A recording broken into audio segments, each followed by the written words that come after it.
The worst part wasn't that my wife cheated. Nah, it was the way she made me feel like I deserved it. My name is Darius Whitaker, born and raised in Atlanta, Georgia, and for 9 years, I thought my wife, Tasha, was my forever. But somewhere along the line, forever started sounding like a sentence. She didn't just disrespect me behind closed doors. She did it at cookouts, birthday dinners, church events, anywhere she had an audience. And I stayed. Not because I was weak. Well, maybe part of me was. But mostly because I needed her to believe I wasn't going anywhere. Now, before you judge me, just hear me out. I wasn't perfect either. I worked too much. I forgot anniversaries twice. I got defensive when she said she felt lonely. I'd say stuff like, I'm doing all this for us, when really, I was avoiding hard conversations. And yeah, I apologized. More than once. I tried counseling. I tried date nights. I even started leaving handwritten notes on the bathroom mirror like some corny movie husband. But Tasha didn't want repair anymore. She wanted power. And if you've ever watched love turn into punishment, you already know how quiet that pain gets. The first time I noticed something was wrong, we were at my cousin Andre's barbecue in Decatur. Tasha was sitting across from me, laughing at something on her phone. Not regular laughing.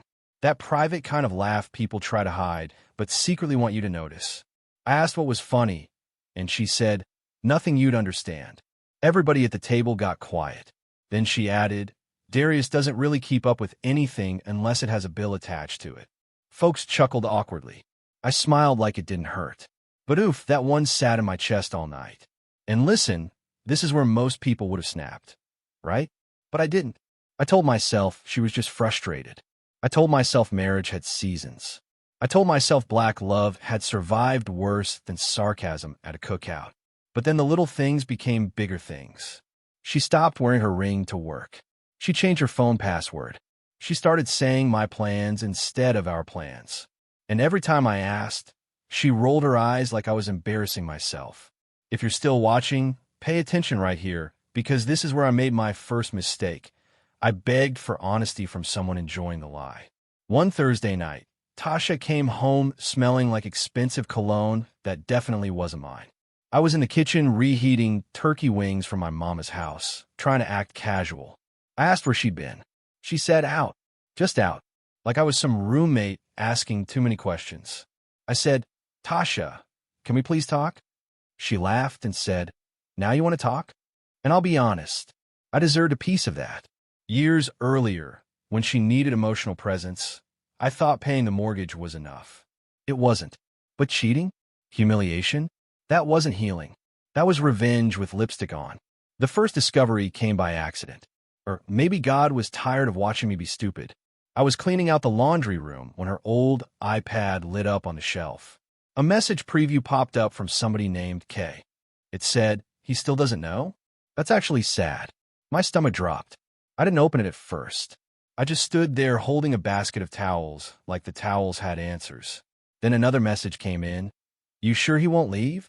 And Tasha replied from her phone, Darius? Please. He'll apologize for making me cheat before he leaves. Man, phew. That sentence changed me. I didn't confront her. Not that night. I wanted to. My hand was shaking so bad, I dropped a bottle of detergent and just stared at the blue soap spreading across the floor. I remember whispering, say something, man. Say something. But nothing came out. See, that's the thing about being humiliated for so long. Your voice doesn't disappear all at once. It gets trained out of you. So I cleaned up the mess, put the towels away, and made dinner. She came downstairs later and asked why I was quiet. I said, long day. She smiled like she believed she still owned my silence. Here's where the story gets ugly. But keep watching because the ending is not what you think. 2 weeks later, we went to a rooftop birthday dinner in Midtown for Tasha's friend, Simone. Everybody was dressed nice, music playing, skyline glowing like Atlanta was showing off. Tasha had been drinking just enough to get bold. Somebody asked how marriage was going. Before I could answer, she said, marriage is easy when your husband knows his role. People laughed. Then she looked right at me and said, Darius isn't going anywhere. He loves being needed. I laughed too. Not because it was funny, because my plan started right then. I stopped reacting. That was step one. No more asking where she'd been. No more checking her face for guilt. No more emotional speeches in the hallway at midnight. I became polite, helpful, calm, and that scared her more than anger would have. She'd say something sharp, and I'd say, okay. She'd come home late, and I'd say, glad you're safe. She'd bait me in front of people, and I'd just sip my water. Now don't get twisted, I wasn't healed. I cried in my truck outside of Publix one night. Ugly cried. Like, can't pronounce your own thoughts crying. But I stopped giving her my collapse. Second discovery. The man wasn't some random coworker. His name was Kevin Brooks, and he owned a small event space in Buckhead. I found that out because Tasha accidentally left a receipt in her blazer pocket from a restaurant called South City Kitchen. 2 entrees, 2 cocktails, 1 dessert, and on the back in Kevin's handwriting was a note. Next time, no husband talk. Huh, no husband talk. That almost made me laugh. Almost. But what really hit me was the date. It was our anniversary. The same night, she told me she had a migraine and wanted to sleep early. Now I know somebody's typing. Why didn't you just leave? Fair question. Subscribe if you've ever watched somebody learn self-respect the hard way, because that was me. I didn't leave immediately because I needed to fix what I had broken before I walked away for what she destroyed. I started therapy by myself. I called my mama and admitted I wasn't okay. I apologized to Tasha's younger brother, Jamal, because years before, I dismissed him when he warned me she held grudges like heirlooms.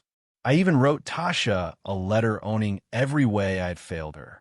She read it, shrugged, and said, too late. That should have been the end. But then came the third discovery, and this one made everything clearer. Tasha wasn't just cheating. She had been telling people I was controlling, jealous, and emotionally unstable. Me, the man who had been tiptoeing through his own house like a guest. I found out from my cousin Andre, who pulled me aside after church and said, Bro, are you okay? Tasha's been saying some stuff. I asked what stuff. He hesitated. Then he said, she said she's scared you'll fall apart if she leaves. I couldn't even finish my sentence. I said, scared I'll what? That night, I sat in my car outside Ebenezer Baptist with the engine off, listening to the city hum around me. I wasn't angry anymore. I was embarrassed. There's a difference. Anger burns hot. Embarrassment turns you inward. Makes you ask why you stayed, why you tolerated, why you kept trying to prove your heart to someone using it as evidence against you. I called my therapist the next morning and said, I think I'm ready. She said, ready for what? And I said, to stop auditioning for my own wife. Even saying it out loud felt like breathing after being underwater. Step 2 was quiet preparation. I opened a separate bank account for my paychecks going forward. Nothing illegal. Nothing sneaky with shared money, just my future income. I met with an attorney in Sandy Springs. I gathered financial documents.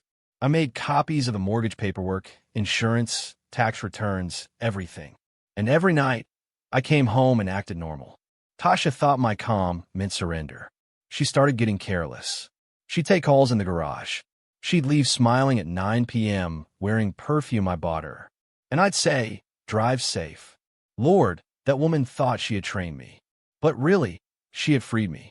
Fourth discovery, Kevin wasn't planning to save her. That part is important. See, Tasha believed she was upgrading. Kevin had money, nice suits, a rooftop lounge, and one of those fake deep voices men use when they say obvious things slowly. But Kevin had a fiancée. I found out because his fiancée, Lauren Price, messaged me on Facebook. Her first message said, I think we need to talk. I stared at it for 10 minutes. Then I replied, yeah, I think we do. And y'all, when 2 betrayed people compare notes, the truth doesn't trickle out. It floods. Lauren was a nurse at Emory. Smart, calm, tired in the same way I was tired. We met at a coffee shop in East Point, and she brought screenshots. I brought receipts. No yelling. No dramatic table flipping. Just 2 black folks sitting there with cold coffee, realizing we had been turned into background characters in somebody else's fantasy. Lauren said, I don't want revenge. I just want my name out of their mess. I said same. But then she showed me one message from Kevin and Tasha that made my jaw tighten. Darius is useful. Keep him stable until your credit clears. Useful. Stable. Credit. That was the 5th discovery. Tasha had been quietly using my name and income to clean up her financial situation while planning to leave. She had credit card debt I didn't know about. Kevin was coaching her through it. And the house she kept calling basically hers at parties? My grandmother's inheritance paid the down payment.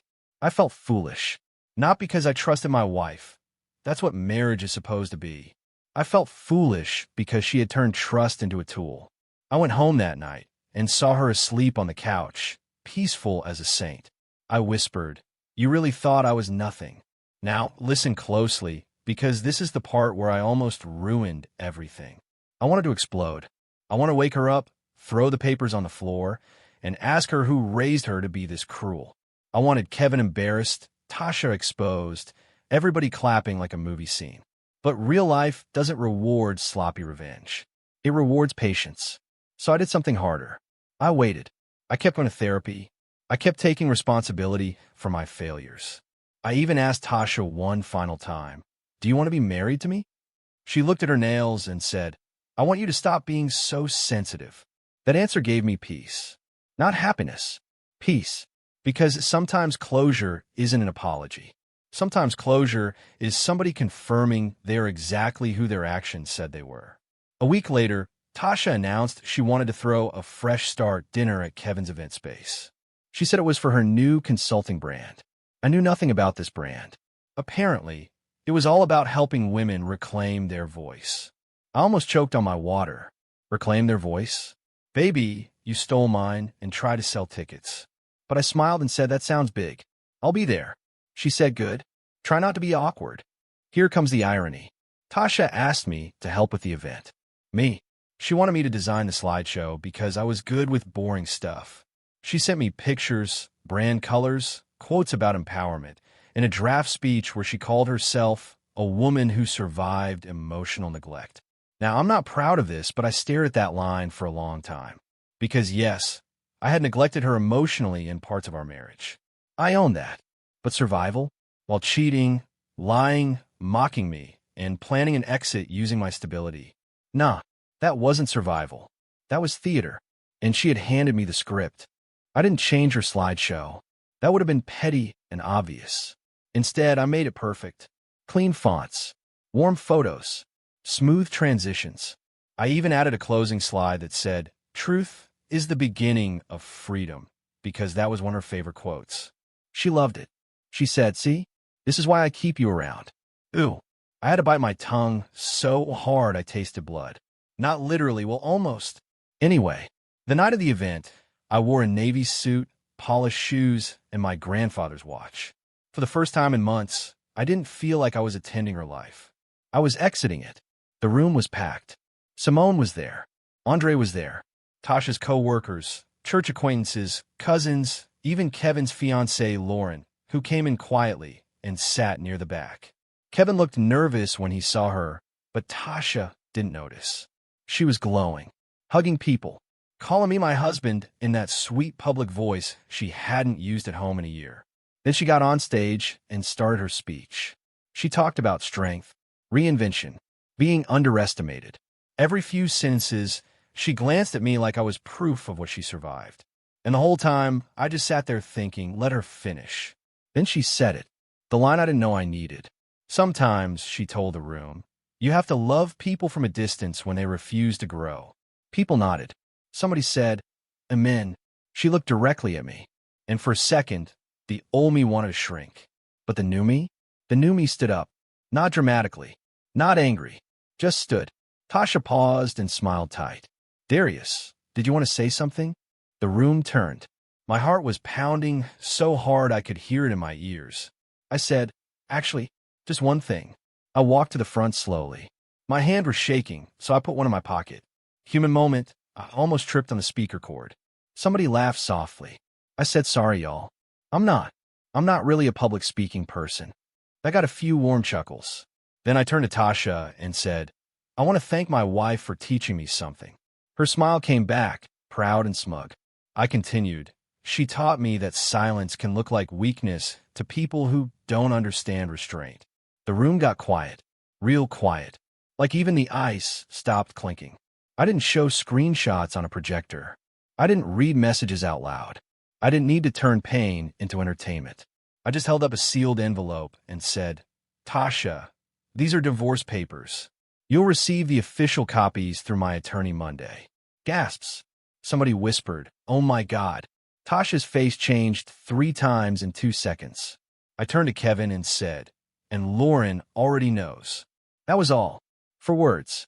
Lauren already knows. Kevin stood up so fast his chair scraped the floor. Lauren didn't move. She just looked at him like the decision had already been made. Tasha hissed, Darius, don't do this here. And that was the irony, wasn't it? She had humiliated me everywhere. In restaurants, at cookouts, in group chats, at church. But the moment truth entered the same room, suddenly privacy mattered. I leaned toward the microphone and said, I'm not here to embarrass you. I'm here to stop participating. Then I looked at the crowd and said, I wasn't a perfect husband. I failed her in ways I've had to face. But I did not deserve to be lied on, laughed at, or used. My voice cracked on used. I hated that, but maybe they needed to hear it. Then came the clever part. Remember that final slide? Truth is the beginning of freedom. I clicked the remote. The slide appeared behind us, big and bright. I said, that's your quote, Tasha. I hope you live by it. Then I placed my wedding ring on the podium. Not thrown, not slammed, placed. That hurt more somehow. I turned and walked out before she could perform victimhood in front of everybody. Andre followed me first, then Jamal. Then one by one, people started leaving. Not because I asked them to, because the show was over and everybody finally knew who had been acting. Outside, Atlanta air hit my face warm and heavy. I made it to my truck before my knees almost gave out. Andre grabbed my shoulder and said, You good? I tried to say yes, but it came out like, nah, man, I don't know. And for the first time, I didn't pretend. I cried in front of my cousin in a parking lot behind an event space where my wife had planned to rebrand Betrayal as empowerment. If you've ever had to walk away from someone you still loved because staying meant losing yourself, subscribe. Because that kind of strength doesn't look pretty. It looks broken and moving anyway. The aftermath wasn't instant happiness. Don't let anybody lie to you. Divorce was paperwork, awkward family calls, lonely Sundays, and learning how to cook for one without making enough rice for a household. Tasha tried calling, then yelling, then apologizing, then accusing. Kevin disappeared from both our lives once Lauren left him. Tasha's consulting brand never launched. Not because I ruined it, because the foundation was fake. Me, I kept therapy. I apologized where I truly owed apology. I learned that being a provider doesn't excuse emotional absence. But I also learned that accountability should never require accepting abuse as punishment. A year later, I drove past that same Buckhead event space and laughed. Not loud, just enough, because she thought I'd never leave after the way she treated me. So I let her believe that. I let her mistake my patience for permission, my remorse for weakness, and my love for a leash. Then, at the exact event where she planned to turn my pain into her platform, I gave her the one thing she always claimed to want: truth in public with witnesses. And the most ironic part? I didn't destroy her reputation. I simply stopped protecting it.